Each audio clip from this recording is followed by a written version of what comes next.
Books کے ساتھ رابعہ الربا۔ آج ہمارے پاس کتاب موجود ہے آثار۔ آثار مجموعہ کا نام ہے مختار صدیقی صاحب کا، جو 90s میں ماورا پبلیکیشن سے شائع ہوا۔ اس کتاب کی سب سے اہم خوبی یہ ہے کہ اس میں انہوں نے نظم کے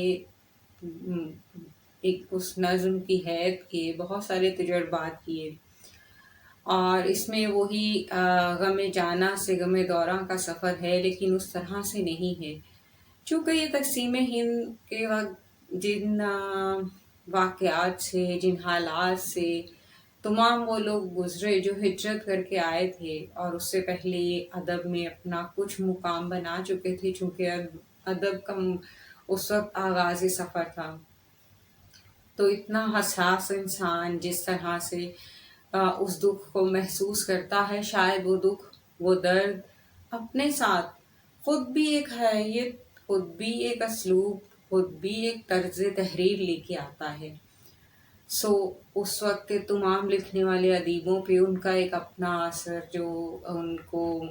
ایک ہجرت سے ان پہ اثر پذیر ہوا، وہ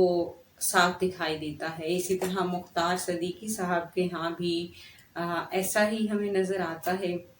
جہاں وہ ہجرت کے دکھ ہیں، جہاں وہ غم دوراں تک کا سفر ہے، اس میں ایک ان کا اپنا اسلوب ہے، اس میں ایک ان کی اپنی حیت ہے۔ اس پہ ہم زیادہ بات کرنے سے مناسب ہے کہ زیاد جالندھری صاحب جیسے مصنف کی رائے پہ اکتفا کریں۔ ضیاء صاحب لکھتی ہیں، انہوں نے نظم میں حیت کا ایک نیا تجربہ کیا۔ اس کے علاوہ وہ ان کی نظموں کے حوالے سے لکھتے ہیں کہ پابند نظموں کی حیتوں میں قافیوں کی ترتیب، بندوں اور مصروں کی ساخت میں کئی تبدیلیاں کرتے رہے۔ اصل میں ان کو اصوات اور موسیقی سے اتنا شدید لگاؤ تھا کہ انہوں نے بہت سے راگوں کو شعری جامہ پہنانے میں وہ کمال حاصل کیا کہ ان سے پہلے اور بعد میں اب تک کسی کو اور میسر نہ آیا۔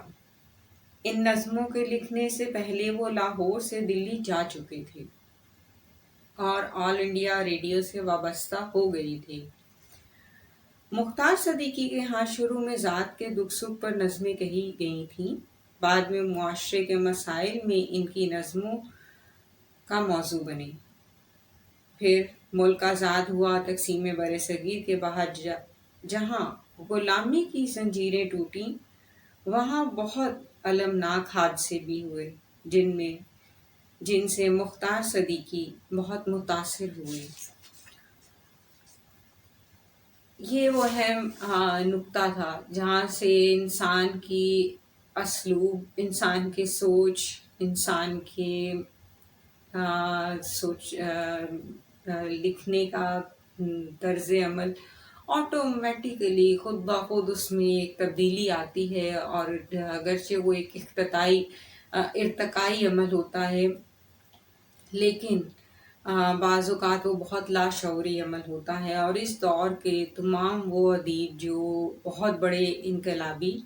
یا عبوری دور سے گزری ہوتے ہیں، ان میں یہ تبدیلی یا یہ ارتقاء یا یہ کرب جو اپنا درد، اپنا اسلوب اور اپنا حیت اور اپنی ایک طرز تحریر ساتھ لے کے آتا ہے، وہ ہمیں ان تمام ادیبوں میں دکھائی دیتا ہے، اور یہی وجہ ہے کہ یہ ادیب آج تک اپنا مقام جو ہے ان کا ایک ادبی مقام، اس پہ ان کی بات ہو رہی ہے۔ اس کے علاوہ انہوں نے صحرفی نظم کا یا شاعری کا ایک تجربہ بھی کیا، جو گرچہ شاید پنجابی میں پہلے موجود تھی۔ مزید وہ لکھتے ہیں، مختار کا ایک مخصوص اسلوب ہے، وہ نظم کی ساخت اور ڈھانچے کی تعمیر بہت احتیاط اور سلیقے سے کرتے ہیں۔ اپنے مزاج کے رچاؤ اور رس وہ ایک ایک مصرعے میں سمو دیتے ہیں۔ اس مجموعہ کلام میں ان کی مختصر نظمیں بھی ہیں، طویل نظمیں بھی ہیں، غزلیں بھی ہیں، ان نظموں میں جہاں انسانی رشتوں کے ان گنت پہلوؤں کی عکاسی ملتی ہے، وہاں اپنی تاریخ،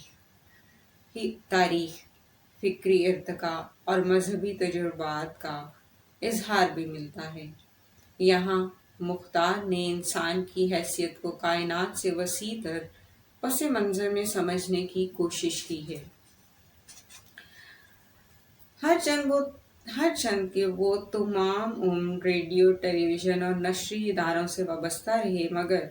وہ ذاتی تشہیر کے ان تمام ہتھ کنڈوں سے بے نیاز رہے جو آج کل عام ہو چکے ہیں۔ اس لیے ان کی پہچان میں دیر ضرور ہوئی ہے۔ مختار صدیقی صاحب کی یہی خوبی تھی کہ آج تک ان کی شاعری کے اس مجموعہ کلام تک، جو ان کے شاید بیٹے کی دلچسپی سے شائع ہوا، اس سے پہلے بہت سے مجموعہ کلام آ چکے تھے، اور یہ مجموعہ کلام ان کے پوتے نے مجھے، جو میری کلاس فیلو تھے، وہ گفٹ کیا تھا، اور اس کے پڑھنے کے بعد ایک خاص جو ناقابل بیان جو انہوں نے واقعات بتائے تقسیم ہند کے حوالے سے، جو ان کی فیملی کو پیش آئے، وہ ڈیفینیٹلی وہ کسی نہ کسی طرح سے اس کتاب میں موجود ہیں۔ ایک غزل ہے، شوق تھے رنگ ہر ایک دور میں افسانوں کے، شوق تھے رنگ ہر دور میں افسانوں کے، دل دھڑکتے ہی رہے آس میں انسانوں کے، علم نے خیر نہ چاہی کبھی انسانوں کی، علم نے خیر نہ چاہی کبھی انسانوں کی، ذرے برباد یوں ہی تو نہیں ویرانوں کی، راہیں شہروں سے گزرتی رہیں ویرانوں کی، راہیں شہروں سے گزرتی رہیں ویرانوں کی، نقش ملتے رہے کعبے میں صنم خانوں کے۔ بہت سادہ لفظوں میں بہت گہری بات اور بہت سوچنے کی بات، کیونکہ وہ ایک ایسا کرب تھا کہ آپ اسے بیان نہیں کر سکتے۔ اسی طرح ان کے نظم میں، ایک ان کی نظم ہے، نظمیں چونکہ طویل ہیں، ایک نظم میرے شب و روز سے، ایک بند، خون حق سے کسی مٹی کو گوندھا جائے، خون حق سے کسی مٹی کو گوندھا جائے، پھر وہ مٹی فقط ان غازیوں، جان بازوں، شہیدوں کو جنم دیتی ہے، باطل اور ظلم کو جو خون کے چھینٹوں سے مٹا دیتے ہیں، باطل اور ظلم کو جو خون کے چھینٹوں سے مٹا دیتے ہیں۔ اب میرے شہر، میرے گاؤں، میری کھیتیاں جس طرح میرے خون سے ہوئی لالا فشاں، اس سے اس مٹی کا ہر ذرہ